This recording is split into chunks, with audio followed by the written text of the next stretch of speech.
My parents humiliated me at their anniversary gala, publicly declaring my brother their only successful child, while I stood right beside him.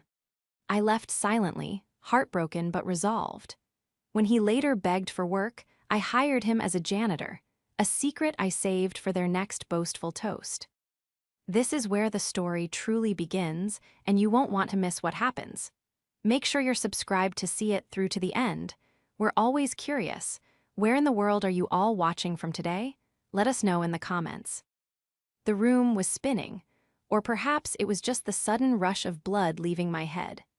I remember gripping the stem of my champagne flute so hard I thought the crystal might actually snap in my hand, sending shards of glass into my palm.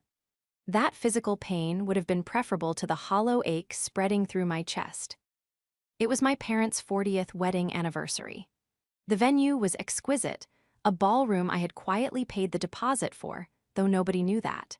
The chandeliers were dripping with faux diamonds, casting a shimmering, fractured light over the faces of our extended family, friends, and neighbors. I stood near the head table, wearing a dress that likely cost more than my father's entire wardrobe, feeling like a ghost in my own life. I had been fighting a migraine all day, the kind that starts at the base of your skull and claws its way forward behind the eyes. I had almost skipped the event. My company, a logistics firm that had recently expanded into 3 new international markets, was in the middle of a critical software migration. I hadn't slept more than 4 hours a night for the past month, but I came. I showed up because I was the dutiful daughter. I was Amelia. I was the one who was always there. My father, Robert, tapped his spoon against his glass. The sharp ding-ding-ding cut through the murmur of conversation. The room fell silent. He stood up, smoothing his tie, his face flushed with wine and pride. My mother, Linda, sat beside him, beaming up at him with that adoring gaze she reserved strictly for the men in her life. "Thank you all for coming," Robert began, his voice booming without the microphone. 40 years, it's a long time to build a life, a long time to build a legacy. He paused for effect, looking around the room. His eyes scanned over me, barely registering my presence, before locking onto the man standing to my left, my younger brother, Luke. "When Linda and I look back at our greatest achievements," Robert continued, his voice thick with emotion, "we know that our hard work was worth it. We look at our son, Luke." He gestured for Luke to stand. My brother, wearing a suit that was slightly too tight and a smile that was slightly too wide, stood up and waved. He looked every bit the part of the golden boy. "Luke," my father announced, raising his glass higher. "A senior sales associate, a man making waves in the city. It brings a father such peace to know he has raised a winner. To know that, out of everything we've done, we produced at least one truly successful child who carries the family name with such prestige." The air left the room. I felt the silence physically. It wrapped around my throat, at least one truly successful child. I stood there, frozen. I was the CEO of a company that employed 400 people.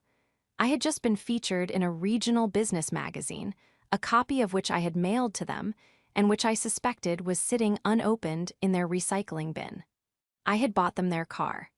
I had paid off the last chunk of their mortgage anonymously 2 years ago.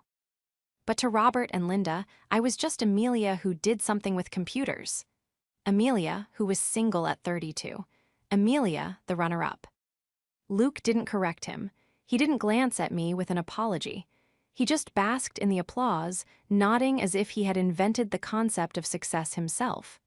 My mother clapped the loudest, her eyes misty. I looked at them, my father, puffed up with arrogance, my mother, blind in her devotion, and Luke, soaking up the unearned glory. The migraine spiked, a blinding flash of pain that nearly buckled my knees. I didn't make a scene. I didn't throw my glass. I didn't scream that my net worth was 10 times what Luke would make in a lifetime. I simply set my glass down on the white tablecloth. It made a soft thud that no one heard over the applause. I turned my back on the head table, walked through the cheering crowd, and pushed through the heavy double doors into the cool night air.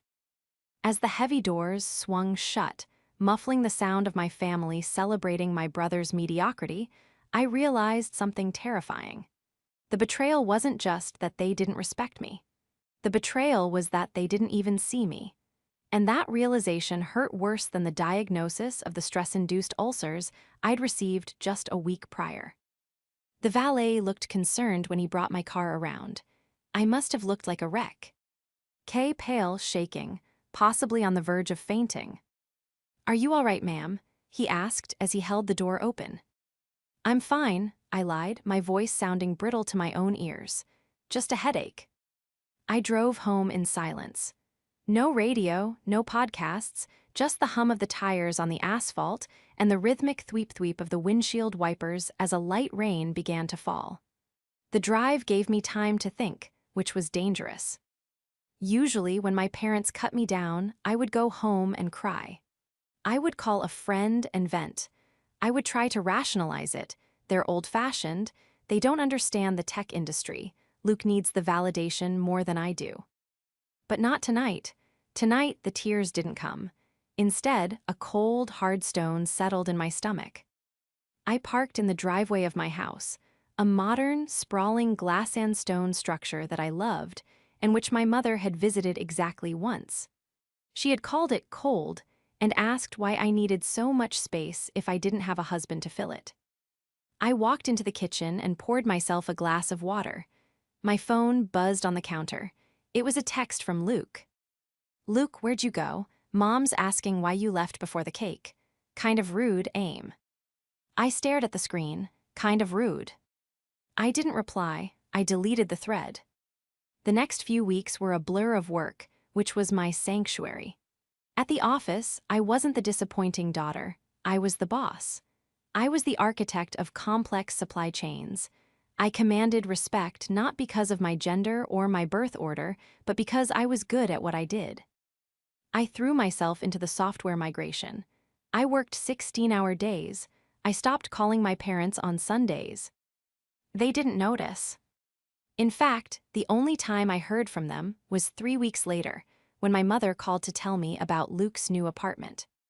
"It's just gorgeous, Amelia," she gushed over the phone while I signed payroll authorizations. "It has a view of the river. Of course, the rent is high, but with Luke's commissions, well, you know how well he's doing." "That's great, Mom," I said, my voice flat. "I have to go, I have a meeting." "Always working," she sighed. "You should ask Luke for some tips on work-life balance. He always makes time for us." I hung up. It was infuriating, but it was also clarifying. They were living in a fantasy world where Luke was the tycoon and I was the struggling spinster. Then, about 2 months after the anniversary party, the cracks started to show. I was at a charity luncheon for local business owners.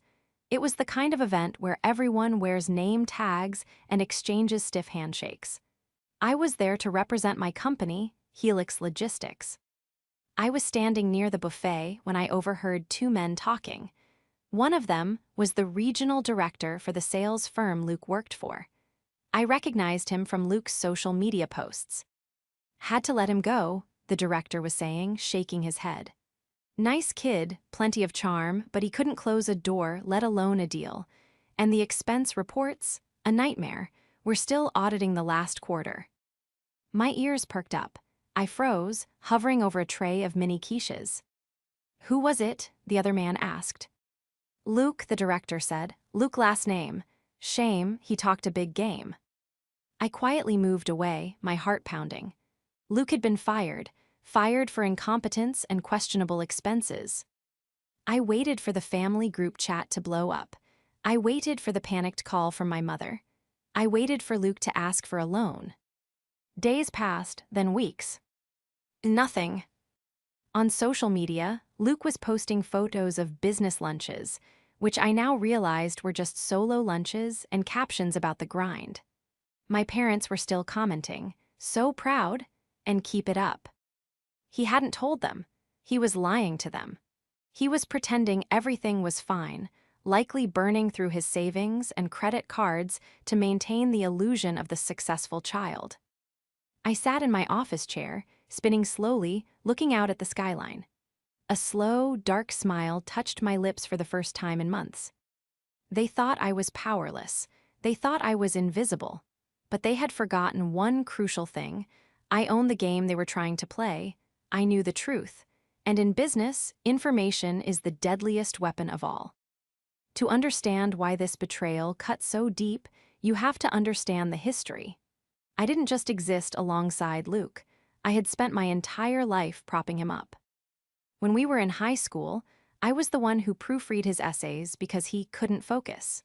When he got a DUI in college, I was the one who drove 2 hours in the middle of the night to pick him up from the station, paying the bail with the savings I had scraped together from my part-time job at the library. I never told our parents.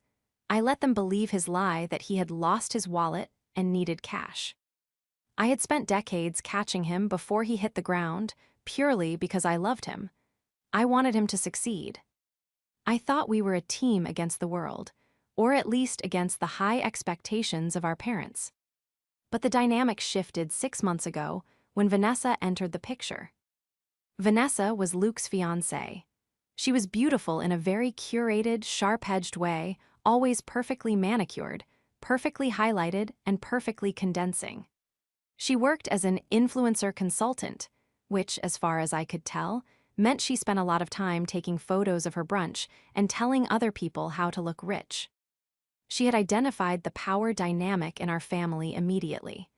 She saw that Robert and Linda worshipped Luke, and she leaned into it. She fed their ego. She called my father sir, with a breathless reverence, and complimented my mother's cooking as if it were Michelin star quality. And she treated me like the hired help. I remember the first time I met her. Luke brought her to a family barbecue. I was in the kitchen, helping my mother prep the salads because, as usual, the men were talking business outside. Vanessa breezed into the kitchen, holding an empty wine glass. "Oh, Amelia, be a dear and top this off," she asked, thrusting the glass toward me without making eye contact. She was busy looking at her reflection in the microwave door. I poured the wine. "So, Vanessa, Luke tells me you're in marketing." She laughed, a tinkling, condescending sound. "Oh no, sweetie, I build brands. It's a bit more complex than just marketing. It's about lifestyle curation." She took a sip and looked me up and down.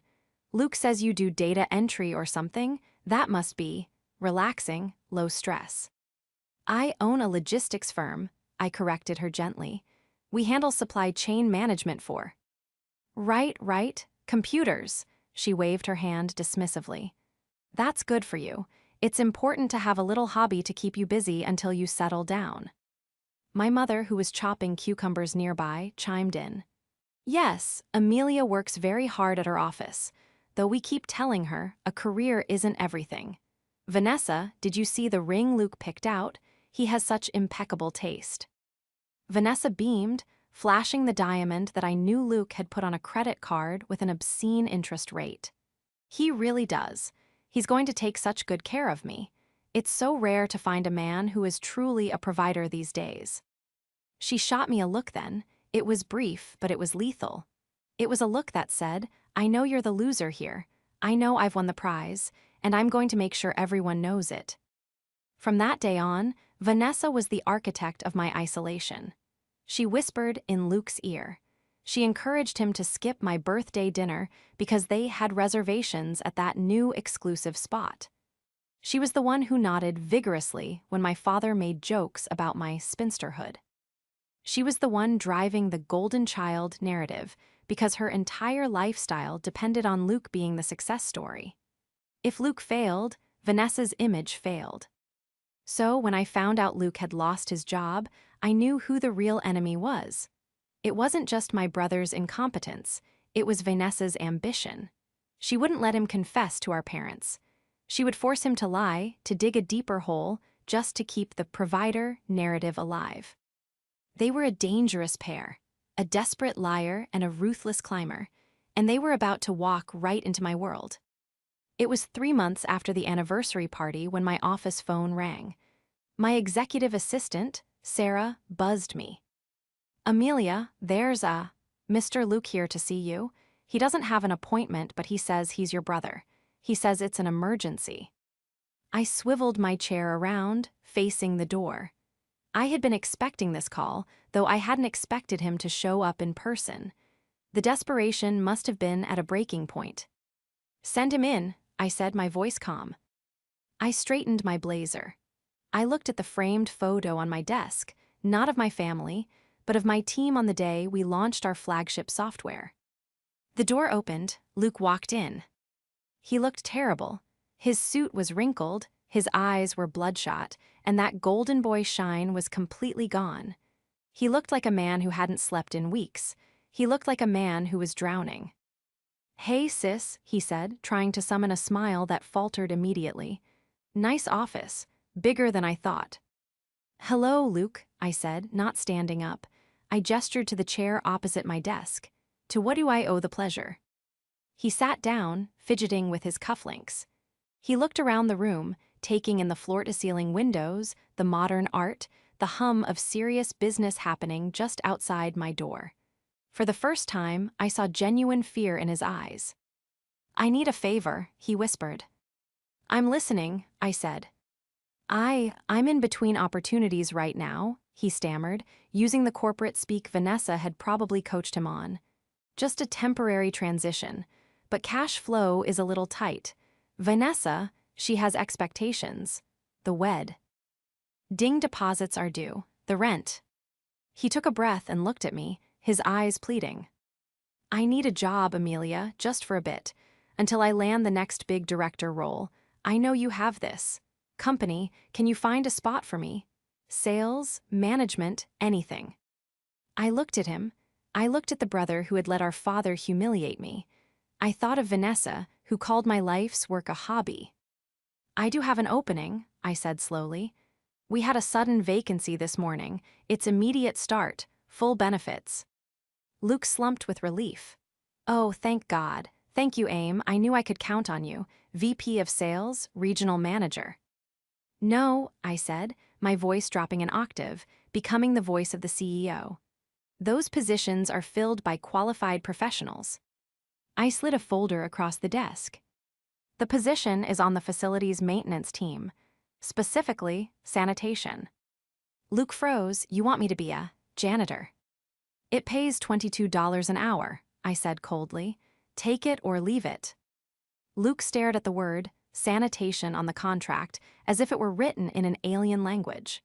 The color had drained from his face, leaving him a pale, sweaty shade of gray. "This is a joke, right?" he asked, his laugh sounding more like a choke. "You're pranking me. Is this some kind of hazing for the new VP?" I didn't smile. I didn't blink. I simply tapped the paper with my index finger. "No joke, Luke. This is the only vacancy I have. The hours are 6:00 p.m. to 2:00 a.m. It involves cleaning the main lobby, the break rooms, and yes, the executive washrooms on the top floor. It pays $22 an hour, which is generous for the industry standard, but I'm willing to bump it up because you're family." "I can't be a janitor, Amelia," he hissed, leaning forward, his voice cracking. "I'm a sales professional. I have a brand. What will Vanessa say? What will Mom and Dad say?" "That's entirely up to you," I replied calmly. "You can tell them the truth, that you lost your job and your sister is helping you get back on your feet, or you can tell them nothing. But I need an answer now. My head of facilities is ready to post this listing online in 10 minutes." Luke looked at the door, then back at the contract. He was doing the math in his head. The rent on the Riverside apartment, the lease on the BMW, the engagement ring payments. He was trapped, and we both knew it. "I'll take it," he whispered, defeat slumping his shoulders. "But you can't tell them. You have to promise me, Amelia. If Mom finds out I'm scrubbing toilets, it'll kill her." "I won't volunteer the information," I said, phrasing it carefully. "But Luke, you know how these things go. The truth has a way of surfacing." He signed the papers with a shaking hand. The transformation was immediate and jarring. The next evening, after the corporate staff had largely filtered out, I stayed late in my office. I watched the security feed on my secondary monitor. At 6:15 p.m., Luke walked into the basement utility room wearing a crisp suit. At 4:30 p.m., he emerged wearing the navy blue Helix logistics coveralls. They were slightly too short in the legs, exposing his expensive loafers, a ridiculous contrast that summarized his entire existence. He was pushing a yellow mop bucket. I zoomed in on the camera feed. His expression was a mixture of misery and terror.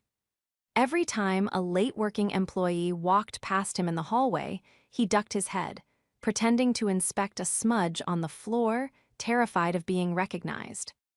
But he wasn't just working, he was scheming. A week into his employment, I decided to do a little digital digging. I pulled up LinkedIn. There it was, a fresh update on Luke's profile, posted just 2 days ago. Luke, last name, Director of Strategic Operations at Helix Logistics, excited to join the family business and lead the team into a new era of growth. The post had over 200 likes. My parents had commented, naturally. Robert, finally in the seat he deserves. Show them how it's done, son. Linda, my executive, so proud. Vanessa, power couple moves only. Nail light. I sat back in my chair, the glow of the screen illuminating the dark office. He wasn't just lying by omission, he was actively fabricating a career using my company's name. He was stealing valor in the corporate world. I picked up my phone and called my legal department. Draft a standard confidentiality agreement and an ethics compliance form for the sanitation staff, I instructed. And specifically, I want a clause about misrepresentation of company titles on social media. Don't enforce it yet, just have it ready for my file. I wasn't going to fire him, not yet. Firing him would be too easy. I needed him to dig the hole so deep that when the walls finally collapsed, there would be no climbing out. 3 weeks later, the strain was becoming visible. Luke looked exhausted, working a physical job at night while pretending to work a high-stress corporate job. Ing the day, presumably to keep up appearances for Vanessa, was draining him. I encountered him in the flesh on a Tuesday night. I had stayed late to review the quarterly budget. I walked into the executive wing's hallway, my heels clicking sharply on the marble floors. Luke was there. He was polishing the brass handle of the boardroom door. He froze when he saw me. Missed a spot, I said quietly, stopping beside him. He straightened up, clutching the microfiber cloth. This isn't funny, Amelia. My back is killing me. The chemicals are making my hands peel. Look at this. He held up his hands, which were indeed red and raw. I can't keep doing this. Then quit, I shrugged. But then, who pays for the BMW? I'm trying to find something else, he snapped, lowering his voice when he realized how loud he was. But the market is tough, and Vanessa, she's ramped up the wedding planning. She booked the plaza. Do you have any idea what the deposit on the plaza is? I assume it's more than a janitor makes in a year, I said dryly. She thinks I'm the director of operations, he blurted out, the confession tumbling out of him. She thinks you brought me in to overhaul the sales division. She's telling everyone. She's telling her friends, her parents, our parents. He looked at me with panicked eyes. You have to back me up, Aim, just for a little while, just until I get back on my feet. If she finds out I'm the janitor, she'll leave me. I looked at my brother, a 30-year-old man terrified that his fiancée would leave him if he stopped being an ATM. If she leaves you because you lost a job, Luke, she doesn't love you, I said, a rare moment of genuine sisterly advice breaking through my anger. You don't understand, he sneered, his face twisting back into defensive arrogance. People like us, successful people, we have standards. Vanessa has standards. You wouldn't get it because you're happy being alone. The sympathy evaporated instantly. The successful people comment.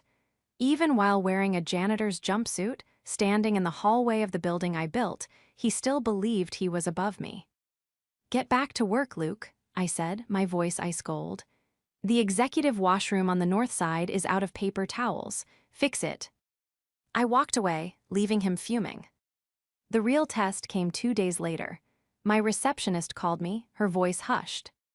Amelia, there's a woman here to see you. A Vanessa. She says she's here to have lunch with the director of operations, but we don't have anyone listed under that title. She's insisting she's in the right place. My heart rate spiked. This was it. Send her up to my office, I said, and tell security to hold Luke in the basement. Do not let him come up to the lobby. Vanessa swept into my office 5 minutes later. She looked immaculate in a white power suit that probably cost $3,000. She held a designer takeout bag. Amelia, she chirped, looking around my office with a critical eye. Cute space. A little industrial, but I guess that fits the brand. Hello, Vanessa, I said, not looking up from my laptop.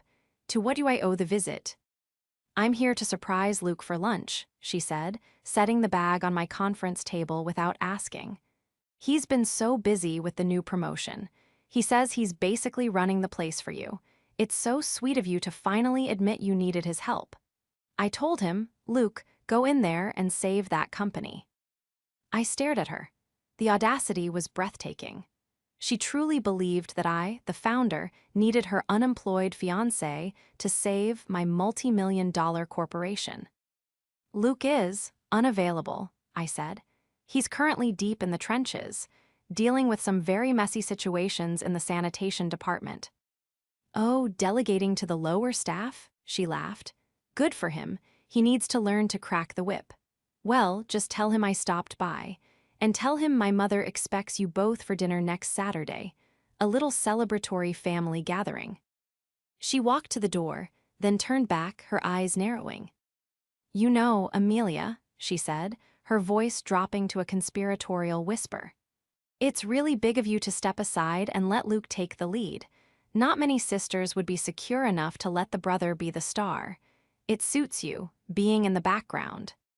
She smiled, a shark showing its teeth, and left. I sat in the silence she left behind.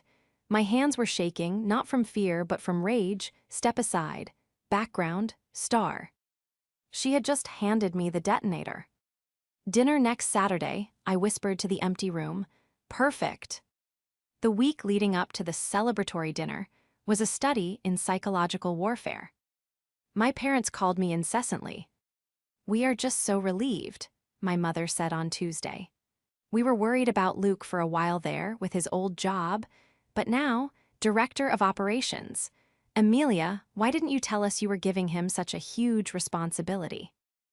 IW. Anteed it to be a surprise, I said, my voice neutral.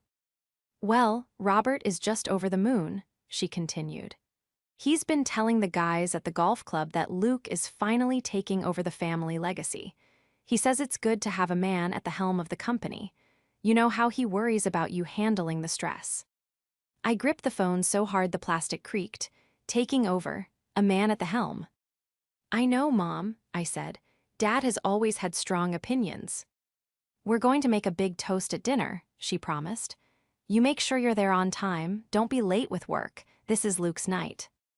I wouldn't miss it for the world, I replied. Meanwhile, at the office, the investigation into Luke's performance was complete. I had the shift supervisor, a no-nonsense man named Gary, send me a full report. It was damning. Employee, Luke last name position, janitorial staff incidents. 1. Consistently late for shift, start 4 times in 2 weeks. 2. Caught sleeping in the break room supply closet. 3. Refusal to clean the second-floor men's room due to unacceptable odors. 4. Rude behavior toward security staff. I printed the report. Then, I went to the HR server and printed his signed employment contract. The one clearly stating job title, custodian/sanitation engineer, and hourly rate, $22.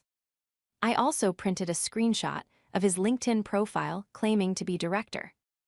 I placed these 3 documents in a sleek, black leather folder. On Friday night, the night before the dinner, I went down to the loading dock where the janitorial staff clocked out.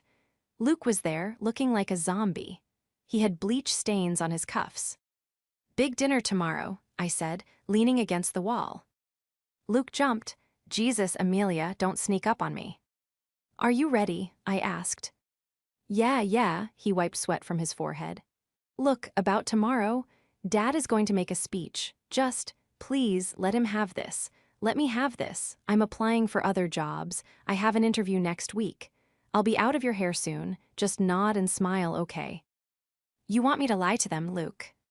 I want you to be a sister, he shouted, his voice echoing in the concrete bay. For once in your life, stop being the CEO and just be my sister. Protect me, that's what family does. Family respects each other, I countered. Family doesn't introduce their sister as a failure at her own party.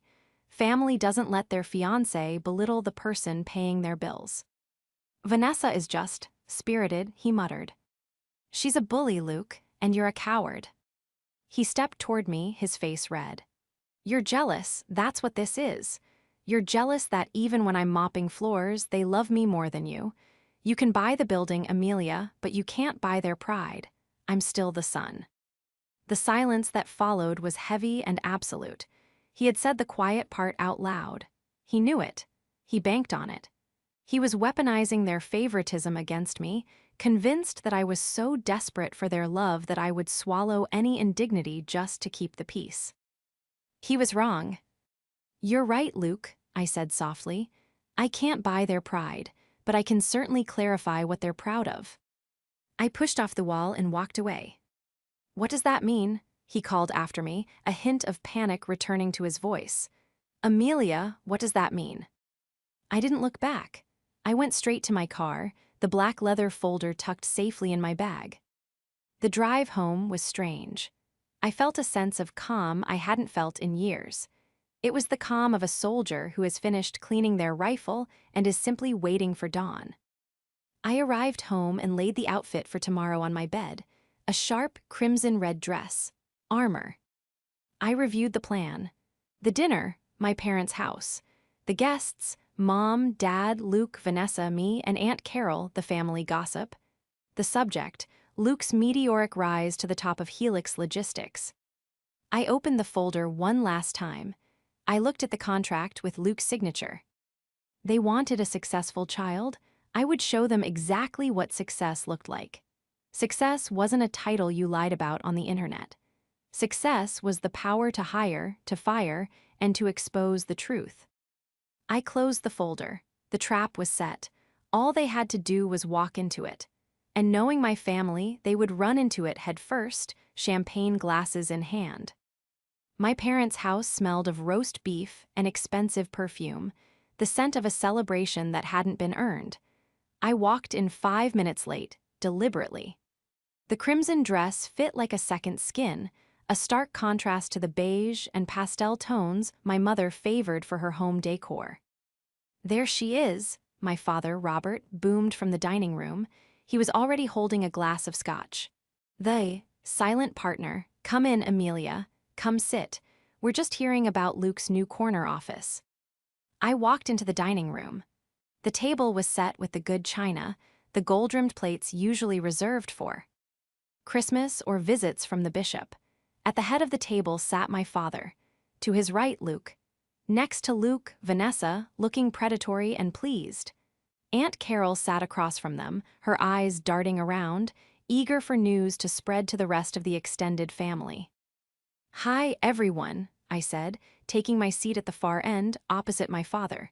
The symbolism wasn't lost on me. You look bold, Vanessa said, eyeing my red dress. Very aggressive color for a family dinner, but I guess you need to stand out somehow. I felt festive, I smiled, snapping my napkin onto my lap. It's a big night, isn't it? Huge, my mother, Linda, brought in a platter of roasted vegetables. We are just so proud. Luke was telling us about the new merger he's handling. Amelia, you must be so relieved to have him taking that weight off your shoulders. I looked at Luke. He was staring intently at his water glass, a bead of sweat rolling down his temple despite the air conditioning. Oh, absolutely, I said, my voice smooth as silk. Luke has been indispensable. The things he's handling, no one else wanted to touch them. That's leadership, my father nodded sagely. Taking the jobs no one else wants. That's what I always told you, Luke. A leader gets his hands dirty. I almost laughed out loud. He certainly does, Dad. He gets his hands very dirty. Luke shot me a panicked glare, his eyes begging me to stop. But Vanessa didn't notice the tension. She was too busy preening. "Well," Vanessa interjected, placing a hand on Luke's arm. "We've actually been looking at houses. The bonus structure for the director role is just incredible. We're thinking of the gated community in Oakwood." "Oakwood," Aunt Carol gasped. "That's exclusive." "Only the best for the man running Helix Logistics," Vanessa smirked. Dinner proceeded in an agony of fabrication. Luke spun tale after tale, clearly rehearsed. He talked about firing the dead weight, ironic, about optimizing flow, he meant mopping patterns, and managing liquid assets, cleaning toilets. My parents ate it up, nodding and smiling, casting pitying glances at me, the sister who had built the company but was now, in their minds, just a spectator to her brother's greatness. Finally, the moment arrived. My father stood up, tapping his glass. "A toast," he announced. We all raised our glasses. "To my son, Luke," Robert began, his voice trembling with pride. "For years, we knew this day would come. He has stepped up to the plate. He is the director of operations, the future of the company, and the only one in this family with the killer instinct to truly succeed. To Luke, our success story." "To Luke," my mother and Aunt Carol chimed in. Vanessa kissed him on the cheek. "To my power husband." They drank, I didn't. I held my glass, watching them savor the lie. The room went quiet as they set their glasses down. My father looked at me, expecting me to join the praise. "Amelia," he prompted, "nothing to add." I set my glass down. The sound was sharp against the wood. "Actually," I said, my voice carrying clearly through the silence, "I do have a question, since we're discussing Luke's daily responsibilities at the office." I turned my head and locked eyes with my brother. He stopped breathing. I smiled, a sweet, venomous curve of the lips. How is he enjoying cleaning the executive bathrooms?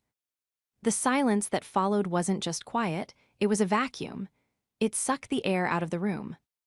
My mother blinked. "What?" "The executive bathrooms," I repeated, enunciating every syllable. "On the top floor, the ones with the marble counters. I noticed the north stall was out of paper towels on Tuesday. Did you get around to restocking that, Luke? Or were you too busy restructuring the sales team?" Vanessa let out a sharp, incredulous laugh. "What is she talking about? Amelia, you've had too much wine. That's not funny." "I haven't had a drop," I said. I reached into my bag and pulled out the black leather folder. I slid it across the long table. It spun perfectly, coming to a stop right in front of my father. "Open it," I commanded. "Amelia, this is enough," my father growled, his face turning purple. "Stop trying to humiliate your brother just because you're jealous." "Open it." My father's hand shook as he opened the folder. The first thing he saw was the photo I had printed from the security feed. Luke, in the blue janitor's jumpsuit, pushing a yellow mop bucket past the reception desk at 11:00 p.m. My father stared at the image. He couldn't process it. "What is this?" he whispered. "Keep reading," I said. "The next page is his employment contract, signed by him 3 weeks ago." My father flipped the page. He read aloud, his voice barely audible. "Position, sanitation engineer, facilities team, hourly rate, $22.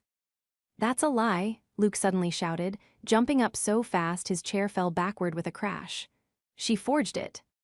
She's trying to sabotage me."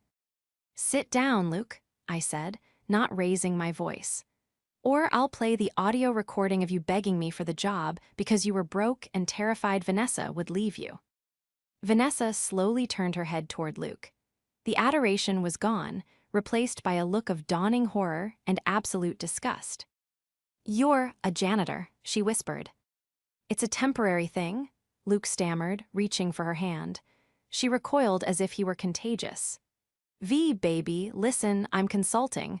I'm analyzing the company from the ground up. It's an undercover boss thing." "He cleans the toilets, Vanessa," I cut in, ruthless. "From 6:00 p.m. to 2:00 a.m. He was fired from his sales job 4 months ago for incompetence and expense fraud. He has zero savings. The deposit for the plaza? He can't afford a deposit on a pizza. Vanessa stood up. She looked at the contract on the table, then at the photo of Luke in the jumpsuit. Her face hardened into a mask of pure fury. "You told me you were a director," she hissed. "You told me you were buying the house in Oakwood. You let me tell my mother we were merging our families." "We can still," Luke started. "You are a liar," she spat, "and you are broke." She grabbed her purse. She didn't look at me. She didn't say goodbye to my parents. She simply walked out of the dining room. We heard the front door slam a moment later. The sound echoed like a gunshot.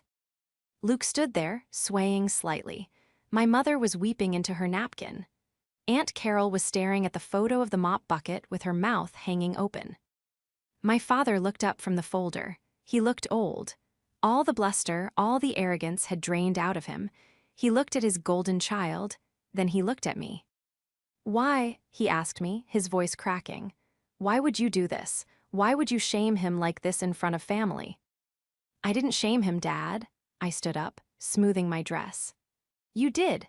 You stood there and told the world he was the success story while ignoring the person who actually owns the company. You wanted a successful son so badly you believed a lie rather than acknowledge the truth of your daughter." I picked up my purse. "Luke, you're fired," I added casually. "For misrepresentation of company credentials. Security will mail you your personal effects from your locker. Don't come to the building." I turned and walked out. Behind me, the only sound was my mother's sobbing and Luke trying to explain. "But Dad, I was going to tell you." I didn't look back. The fallout was swift and total. By the time I got home that night, my phone was blown up with texts from Luke, nasty, desperate, vitriolic messages blaming me for ruining his life. I blocked his number without reading past the first two. The next morning, Sunday, I sat on my patio with a cup of coffee, listening to the birds. For the first time in my life, I didn't feel the crushing weight of needing to prove myself. The illusion was broken. My father came to see me 3 days later. He didn't call first, he just showed up at my office.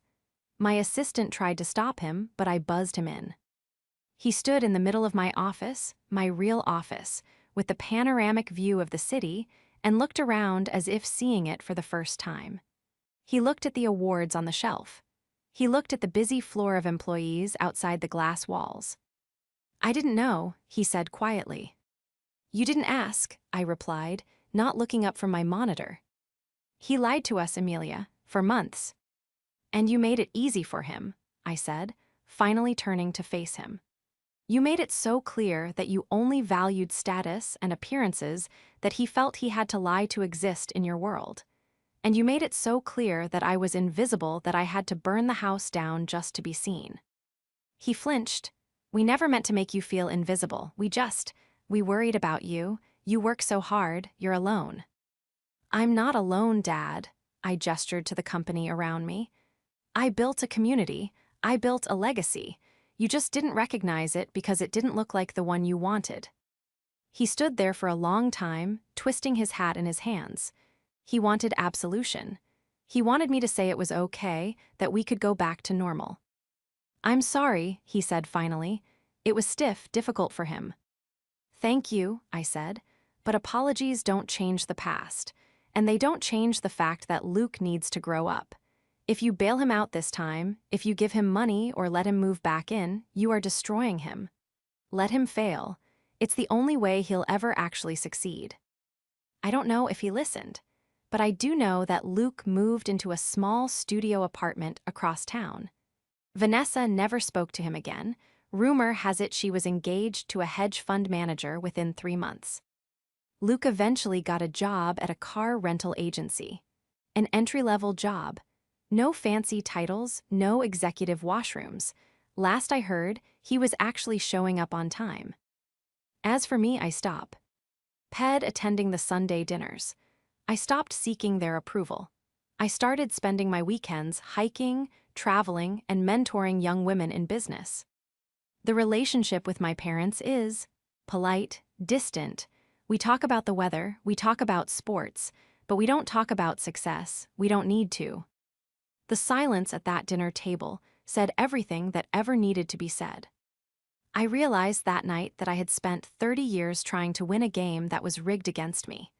The only way to win was to flip the board, walk away, and build your own table. And I have to admit, the view from the head of my own table is pretty spectacular.